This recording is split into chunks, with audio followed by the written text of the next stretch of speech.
Die Weltgesundheitsorganisation WHO bezeichnet Stress als die größte Bedrohung der Gesundheit des 21. Jahrhunderts. Was aber genau ist Stress? Wie entsteht er? Und vor allem, was passiert in unserem Körper, wenn wir in Stress geraten?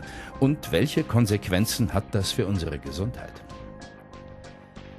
Wir laden dich in den nächsten Minuten herzlich ein, zu erfahren, wie dein Körper funktioniert und welchen Einfluss deine Gedanken auf deinen Körper haben. Kommen wir erst zu der Frage, was Stress überhaupt ist. Wir Menschen funktionieren von unserem biologischen Aufbau her noch wie zu Urzeiten, also Mammut und Keule. Dabei scannen wir damals wie heute permanent unsere Umwelt, um zu prüfen, wo Gefahr, beispielsweise ein Mammut, lauert und wie wir unser Überleben sichern müssen. Die wichtigste Rolle spielt dabei unser Gehirn. Unser Gehirn ist die große und mächtige Schalt- und Steuerzentrale, von der alles ausgeht. Hier werden sämtliche Körperreaktionen, die Funktion der Organe, quasi jede Fingerbewegung geschaltet und koordiniert. Auch werden hier alle Erfahrungen, Situationen und Eindrücke unseres Lebens gespeichert. Wenn sich also eine Situation im Leben wiederholt, haben wir einen Erfahrungswert, auf den wir dann zurückgreifen können. Das sichert dann unser Überleben umso schneller und sicherer. Die Prozesse im Gehirn laufen in Bruchteilen von Sekunden ab. Für uns bewusst nicht wahrnehmbar und schon gar nicht spürbar. Millionen von Prozessen werden Sekunde für Sekunde gesteuert, um unser Leben und Überleben zu sichern. Wenn unser Gehirn über unsere Sinneswahrnehmungen sehen, riechen, schmecken, hören und fühlen etwas wahrnimmt, löst es in Bruchteilen von Sekunden über die gelernten Erfahrungswerte eine Emotion und dann eine Körperreaktion aus. Es wird also von Wahrnehmung zu Wahrnehmung und auch von Gedanke zu Gedanke entweder eine Entspannungs- oder Anspannungsreaktion ausgelöst. Das kann beispielsweise der Gedanke sein: Wie soll ich das bloß schaffen? Stress bedeutet also bedingt durch eine negativ bewertete Wahrnehmung und/oder durch einen negativen Gedanken das Auslösen einer Körperreaktion, eine Stressreaktion, die unseren Körper in rasender Geschwindigkeit auf Angriff, Flucht oder Verteidigung vorbereitet. Wir funktionieren also biologisch noch wie zu Urzeiten. Und die Mammuts von heute heißen unter anderem Zeit- und Erfolgsdruck, Existenzsorgen, Familie und Beruf in Einklang zu bringen, negative Gedanken und so weiter. Was passiert denn bei Stress eigentlich im Körper? Jeder negative Gedanke aktiviert also unseren Überlebensinstinkt. Das heißt, unser Körper wird auf Flucht, Angriff oder Verteidigung vorbereitet. Dafür wird Adrenalin oder Noradrenalin ausgeschüttet. Insgesamt entstehen bis zu 22 schädliche Körperreaktionen. Wir sprechen vom sogenannten Stressmetabolismus. Cortisol sorgt dafür, dass die Drehzahl nicht nur kurz hochschnellt, sondern für einen längeren Zeitraum hoch bleibt. Eben für Flucht oder Angriff. Es unterdrückt auch die Produktion von Glückshormonen und dem Schlafhormon Melatonin. Je nachdem, wie viele negative Gedanken wir pro Tag denken, kann es zu Schlafstörungen kommen und der nervöse Zustand kann praktisch Dauerzustand werden. Depressionen und Burnout werden begünstigt und unser Immunsystem wird zunehmend geschwächt. Die Allergieschwelle sinkt. Das Immunsystem ist für Flucht und Angriff nicht von Bedeutung. Es geht um das kurzfristige Überleben, nicht um unsere Gesundheit. Zucker und Fett werden zur Energieversorgung der Muskulatur in Bruchteilen von Sekunden ausgeschüttet. Der Blutzucker- und Fettspiegel steigt unmittelbar. Mit der Zeit steigt das Risiko für Diabetes Typ 2, Arteriosklerose, Schlaganfall und Herzinfarkt, da wir den Zucker und das Fett nicht verbrauchen. Wir flüchten nicht, sondern sitzen oder stehen, im Auto, in Besprechungen oder zu Hause. Und dadurch entstehen die Verkalkungen und Plaques in unseren Gefäßen. Die Herz- und Pulsfrequenz sowie der Blutdruck steigen sofort. Das Ziel?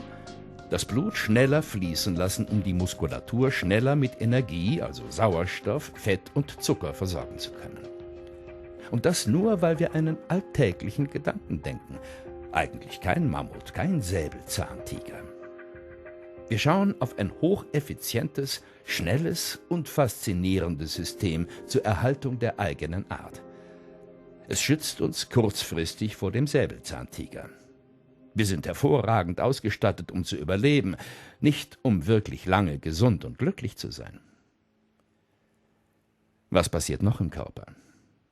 Der Muskeltonus wird erhöht, die Muskeln werden angespannt, mit jedem negativen Gedanken wieder. Verspannungen bis hin zum Bandscheibenvorfall sowie Anspannungskopfschmerz und chronische Schmerzzustände sind oft die spürbaren Folgen. Die Denkleistungsfähigkeit im Großhirn wird heruntergefahren, denn für Flucht oder Angriff ist bewusstes Denken eher hinderlich. Es dauert zu lange. Unser Gehirn stellt sich selbst um auf die schnellen Reflexe. Unsere Konzentration und die mentale Leistungsfähigkeit sinken. Wenn du mal ein intensives Streitgespräch hattest, ist dir vielleicht aufgefallen, dass dir die besten Argumente circa 20 Minuten nach dem Ende des Gesprächs eingefallen sind. Das ist eine typische Wirkung. Im Alltag kosten uns negative Gedanken Konzentration, oft auch auf das Wesentliche, und viel Zeit, die wir alle gut gebrauchen könnten. Je mehr negative Gedanken wir uns pro Tag gönnen, umso mehr wird auch das Hungergefühl unterdrückt. Abends, wenn dann der Stresslevel und die Anspannung etwas nachlassen, entsteht das berühmte Heißhungergefühl. Unser Gehirn signalisiert, dass es besser ist, Reserven anzulegen, falls morgen wieder so ein Tag folgt und wir kaum etwas zu uns nehmen können. Also rein mit den vielen Kalorien und möglichst viel bunkern. Die jetzt erforderliche schwere Verdauung kann uns ebenfalls den Schlaf kosten und die Fettpölsterchen wachsen dann gerne an den unterschiedlichsten Stellen des Körpers. Zum Beispiel entsteht gerne das sogenannte Hüftgold. Die Lust auf Sex lässt mit jedem negativen Gedanken nach.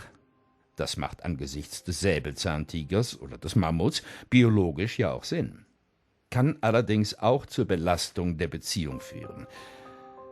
Insbesondere durch die steigende Konzentration freier Radikale im Körper und durch den erhöhten Stoffwechsel altern unsere Zellen schneller, als es eigentlich erforderlich wäre.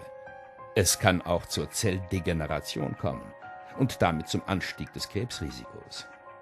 Unser Denken hat Konsequenzen. Kurz-, mittel- und langfristig. So, diese Reise eines Gedankens durch unseren Körper dauert real maximal eine Sekunde. Je häufiger wir solche Stressgedanken denken, umso mehr fördern wir auch die möglichen kurz-, mittel- und langfristigen Konsequenzen auf unsere Gesundheit und Lebensqualität. Im Regelfall spüren wir die Wirkung eines einzelnen Gedanken im Körper nicht. Unsere Sensoren sind nach außen und nicht nach innen gerichtet. Wir spüren den Stress erst, wenn er schon extrem hoch ist. Zum Beispiel an feuchten Händen oder manchmal können wir bei anderen Menschen rote Ohren oder hektische rote Flecken im Gesicht sehen. Ein Zeichen des hohen Blutdrucks. Und das alles nur, weil wir denken. Positive Gedanken haben übrigens genau die gegenteilige emotionale und körperliche Wirkung, die Entspannungsreaktion. Genau in diesen Momenten werden Dopamin und Serotonin ausgeschüttet, körpereigene Hormone, die unsere Gesundheit fördern. Alles beginnt im Kopf. Stress oder Gesundheit und Wohlbefinden auch. Gesunde Gedanken genauso wie krankheitsfördernde Gedanken. Und wer könnte uns schon vorschreiben, wie wir über was im Leben zu denken haben oder worüber wir uns aufregen müssen und worüber nicht? Denken ist frei. Wenn du Interesse hast, in Zukunft deine Stressbelastung dort zu reduzieren, wo sie beginnt, nämlich im eigenen Kopf, bietet dir Just Me mit wissenschaftlich und medizinisch fundierten Methoden dauerhaft die Möglichkeit dazu. Du kannst es dir wert sein.